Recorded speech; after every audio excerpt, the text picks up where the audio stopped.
böyle uygun fiyata da nadir cilt bulunca insan dayanamıyor, alıyor işte. Ama çok güzel. Yani bence güzel. Güzel oldu, güzel. Selam, ben Saadet ve hoş geldin. Acayip uygun ve acayip güzel çizgi romanlar aldım ve çoğu nadir. Yani şu anda baskısı olmayan ve ikinci elde dehşet fiyatları satılıyor. Ama tabii ki de ben de derinim yani. Küçük çaplı bir çevre edinmiş olabiliriz. İkinci el uygulamalarda tekliflerle insanları canlarından bıktırıyor olabiliriz. Ama en nihayetinde teklif atıyorsak alıyoruzdur. Hadi başlayalım bakalım neler aldım. Bakın bunların kutularına, kolilerine falan kalmayın. Tamamı ikinci el. Sıfır ürün yok arasında. Şöyle koyayım. Başlayalım. Birlikte size de göstereyim. Hatta makası da alayım. Keşke kendime kahve yapsaydım. Şimdilik şöyle yere koyayım. Toplayacağım. Aslında baktım hepsine tabii ki de. Ama detaylı olarak açıp incelemedim. Böyle bir üstten baktım. Zaten tamamı bu hafta içinde geldi. Bu hangisiydi? Bakın. Biliyorum taze çıktı şu anda. Yakın zamanda yani yayın evi çıkarttı bu ciltleri. Ancak ben ikinci elden aldım. Çünkü çok daha uygundu. Yansıyacak. Öncelikle Batman kazandıran kartı aldım. Şöyle yansımadan göstereyim. Ay çizimleri de çok tatlı ve sıfır hata arkadaşlar. Hani size diyorum ya böyle çok pahalı ciltler olduğunda ikinci ele bakabilirsiniz. İkinci elde inceleyebilirsiniz. Orada daha uyguna da satılıyor. Hani baktım şöyle bir herhangi bir vuruk falan var mı? Şurada küçücük bir şey var. Bakayım görebiliyor musunuz?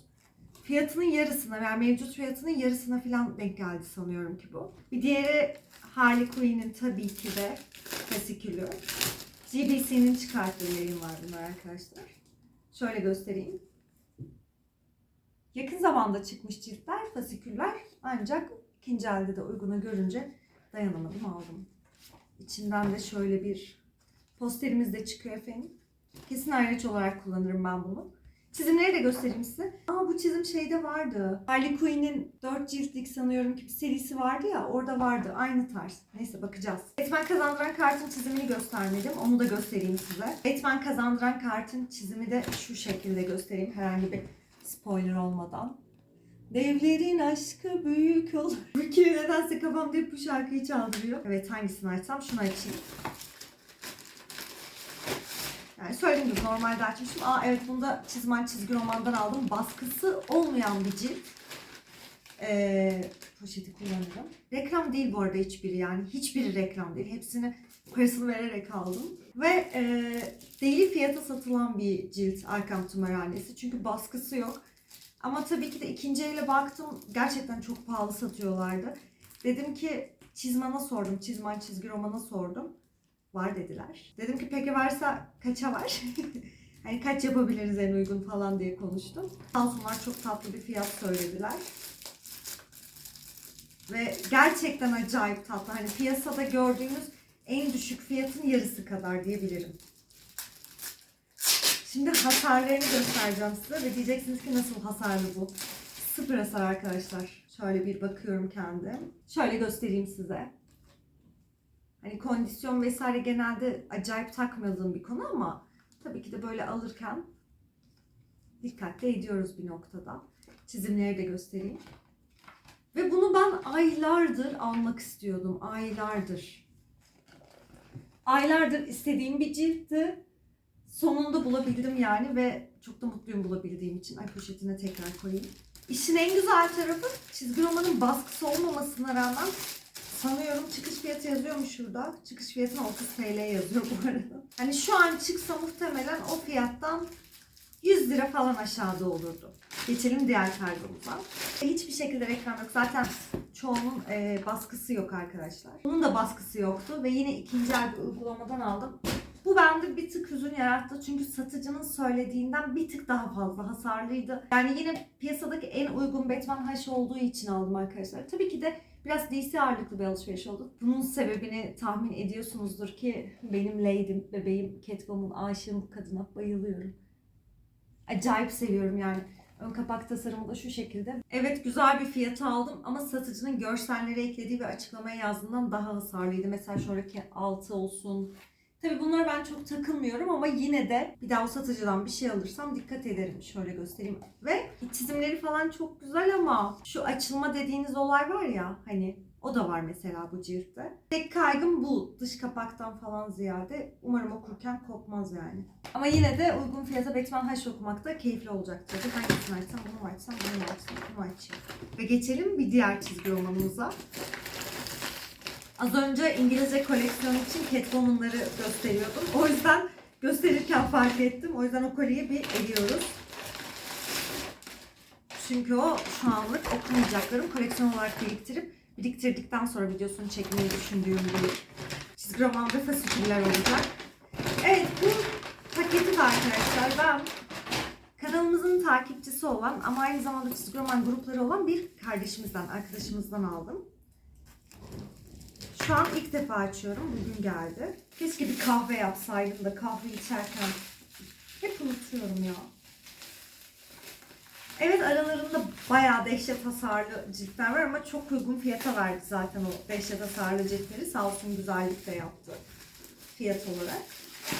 Ama bayağı hasarlı. Yani tabii ki de okumama engel olmadığını düşünerek hani çizik mizik o şekilde aldım. Öncelikle Watchmen aldım arkadaşlar. İlk önce bu kalın seriyi okuyormuşuz. Daha sonra 4 ciltlik başlangıç serisini okuyacakmışız. Sıralama o şekilde gidiyormuş. Onu da dayıcamdan aldığım kargoyu açarken göstereceğim size.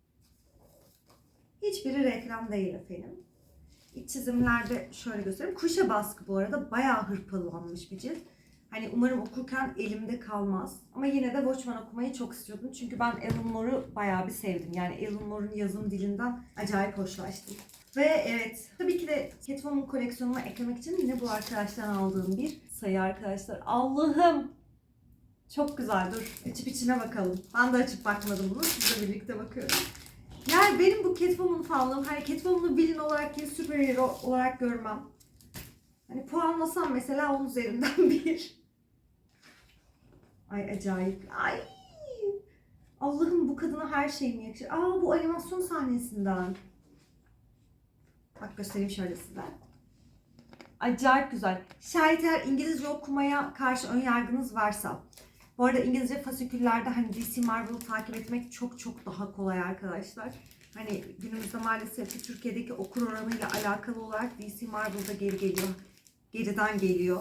Tabii bunda fiyatlandırma politikaları vesaire de bayağı bir etkili. Bunu da söyleyeyim. Ancak Nurgül yavaş. Kızdın mı? Ancak eğer İngilizce okumak istiyorsanız ikinci elde cidden çok sevdiğiniz bir karakter üzerinden ya da bir event üzerinden okumalar yapabilirsiniz. Çünkü okunması gerçekten kolay. Hani ya da şey de yapabilirsiniz istiyorsanız. Koleksiyona başlayacaksanız bir karakter üzerinden başlamanızda bence çok başarılı olur. Hani zaten Catwoman gibi bir karakterle villain üzerinden başlarsanız baskısını bulamayacaksınız. 2-3 cildini falan bulacaksınız Türkiye'de. Ama İngilizce olarak takip edebilirsiniz. Ve gelelim efendim piyasası bu aralar düşmüş olan Secret Wars'a. Hani bir sanırım film geldiği zaman tekrar ikinci el uygulamalarında fiyat patlaması yaşanır diye düşünüyorum. Şöyle düşünün, ben bunu da acayip uygun aldım. Ha, bir tane de ayraç yollamış. Bence unuttu ayracı, yollamadı da unuttu. Neyse, teşekkür ederiz. Hani Marvel film öncesi okumuş olayım diye aldığım bir cilt açıkçası. Böyle tabii ki de hasarları var. Hani çıtır hasarlı falan da değil. Ya, okurken ayrılmasından da çekiniyorum. Bu da o ciltlerden biri oldu. Ve gelelim son kargomuz olan Dayıcan'dan aldığım kargoya. Reklam falan yok arkadaşlar. Zaten Dayıcan'la ben aylar önce konuşmuştum. Aralarında bir seri var. Onu çok istiyordum. Zaten sürekli Instagram'dan Marvel DC konuştuğumuz arkadaşlar bilir ki ben bu seriyi bayağıdır istiyordum ama hiç uygun fiyata bulamıyordum. Sonra Dayıcan'a dedim ki dayıcım ne yapsak senle falan, bu seride benim gözüm kaldı. Hemen tatlı bir fiyat çektim ve gerçekten aldıklarım arasında yani Çizma'nın gönderdiği bir de Dayıcan'ın gönderdiklerinde neredeyse hasar yok ve şu kadar da bir sürü de ayraç göndermiş. Çok sevindim. Posterden ziyade zaten ayraç seven bir insanımdır. Evet, az önce dedim ya size Watchmen'i önce bunu okuyoruz, sonra bu başlangıç serisini okuyoruz diye. Bunu Burak abi sağ olsun söyledi bana, ben bilmiyordum. Sıfır hasar arkadaşlar, çıtır mıtır değil yani. Dayıcan'ın ellerinden öperim. Şöyle içerisini de göstereyim size. Hani matbaadan gelmiş çizgi roman ve 2 ay sadece rafta beklemiş gibi bir tadı var. Bunu da poşetine geri koyalım. Şuraya bir kitaplık yaptırsam var ya, poşetinden hepsini çıkartıp sergileyeceğim. Hani tozlanmaları falan umurumda değil. Onları Merlin yavaş istediğim vakitte çıkartıp bakmak istiyorum sadece. Bu başlangıçların acaba üzerinde hani ilk önce bunu okumalısınız, sonra bunu okumalısınız diye bir şey yazıyor mu ya da öyle bir şey var mı? Bir de ona bakayım çünkü 4 ciltlik bir başlangıç serisi bu. Gerçekten en karlı alışverişlerimden bir tanesi oldu. Hasar hiçbir şey yok. Tabii böyle gelince diyorum hani ben çok takılmıyorum hasarlara vesaire diye ama yine de böyle sıfır gelince, sıfıra yakın geldiğinde daha bir mutlu oluyorum. Çünkü hani paramın hakkını almışım gibi hissediyorum yani. Boşa gitmemiş param ya da kandırılmamışım. İşte bana hasarsız deyip hasarlı gönderilmemiş gibi. Gerçi şu ana kadar hasarsız deyip de hasarlı gelen ürün olmadı. Yani hasarı minimal tutuyorlar. O da satış için. Yani Allah'tan bana denk geldi. Başkası olsa geri iade eder miydi? Ederdi diye düşünüyorum. Bu Watchmen'in diğer cildi. Hepsi de poşetli ya. Dayıcan ya bir daha alacaklarımı da senden alsam da baktım sende yoktu ya. Keşke Catwoman koleksiyonu olsaydı dayıcan da ufak ufak alsaydım. Watchmen serisini acayip merak ediyorum arkadaşlar. Çünkü dediğim gibi gerçekten çok sağlam bir seriye benziyor. Zaten ilk cildi Alan Moore yazıyor ama buralarda sanırım yazarlar çizerler değişiyor mu? Evet değişiyor galiba anladığım kadarıyla. Okudukça bakacağız işte. Zaten okudukça muhakkak seri uzunsa inceleme videosu tek seriyle ilgili çekiyorum. Eğer seri kısa bir seri ise 2-3 cilt ya da tek one shot gibi bir şeyse ve ülkemizde daha çıkmamış uzun bir serinin bir kısmıysa videolarımın içine özellikle aylık okumaların içine dahil ediyorum arkadaşlar. Allah'ım çok heyecanlıyım. Şu an var ya böyle hepsini aynı anda okuma isteği geliyor mu? Size de oluyor mu? Alışveriş yaparken mesela şey yapıyor musunuz? Hepsini başlayayım okuyayım ben ya. Hani şu an okumalıyım, şu an okumalıyım. Hayır tam şu an okumalıyım. Gerçekten hiç hasar yok. Ben zaten bunlara bakmıştım. Ya böyle arada yükseliyorsunuz böyle alışveriş yaptığınızda. Bir de eğer kanala abone değilseniz kanala abone olabilirsiniz. Yorum like'larınızla siz de almak istediklerinizi, merak ettiklerinizi ya da sadece önce bunu oku dediklerinizi yorumlara yazabilirsiniz. Çok mutlu edersiniz beni. Kanala abone değilseniz de abone olarak destekleyebilirsiniz. Bu beni çok mutlu eder. Ve gelelim. Aylar önceden beri almak istediğim ama fiyatlandırma kaynaklı olarak hiçbir şekilde alamadığım ama uygunu bulduğum o seriye. Dındırın. Biliyorum bazılarınız bu seriyi sevmiyor. Ama ben çok merak ediyorum. Ya tabii ki de benim Batman olan sevgim tamamen Catwoman'dan geliyor arkadaşlar. Catwoman olmasaydı benim için Batman bu kadar değerli olur muydu emin değilim. Yani o ikilinin dinamiklerini de seviyorum. Animasyonu izlerken de zaten Catwoman'lı bölümleri açıp tekrar izlerim mesela. Ya da Clayface'i de seviyorum. Bir tık DC çizgi romanlarının animasyonlarını daha çok seviyor gibi olabilirim. Evet neyse ama Marvel'ın yeri de her zaman ayrıdır tabii.